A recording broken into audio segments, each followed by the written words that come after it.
Hey Aladdin, did you know that I can make mutations to DNA? What do you mean, Genie? Well, you know how information from DNA gets transferred to RNA through a process of transcription, and information from RNA gets sent to a protein through translation? Yeah. Well, I can change parts of DNA sequences, which means genetic change occurs, so ultimately the codon changes. Is that bad? Not always. Even though it might change the protein's function or make it become non-functional, sometimes it doesn't even do anything, which kind of makes me feel like all my work is for nothing, but that's beside the point. Anyways, watch this. I just pulled out a piece of your DNA. This is your coding strand. Once this information gets sent to RNA, the T's become U's, but besides that, it's pretty much the same. And this is the product of transcription. Now, once I find a start codon, which is AUG, I can see how many codons there are until I reach a stop codon, which in this case is UAA. While I have it memorized now, I used to use a coding dictionary to see which amino acids these codons code for.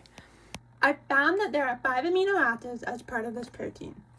AUG codes for M, GUC codes for V, AGG codes for R, UUC codes for F, and AAG codes for K.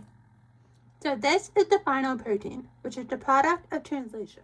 But let's talk about the fun part. I can cause point mutation, which means I can substitute one base for another.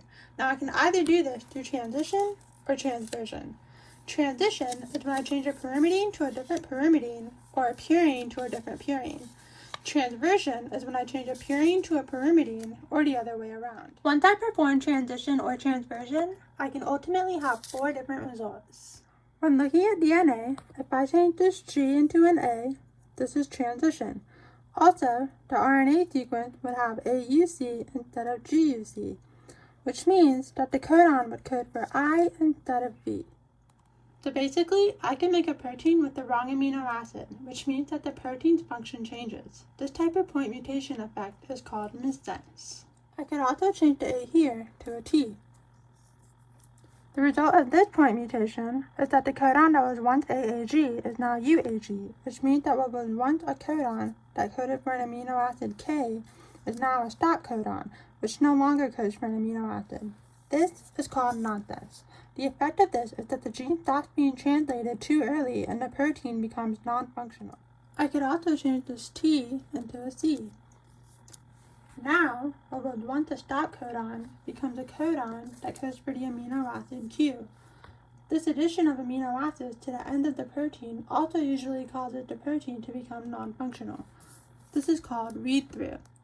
Lastly, if I change this C into a T, the same amino acid that was coded for before is still coded for. This is called silent.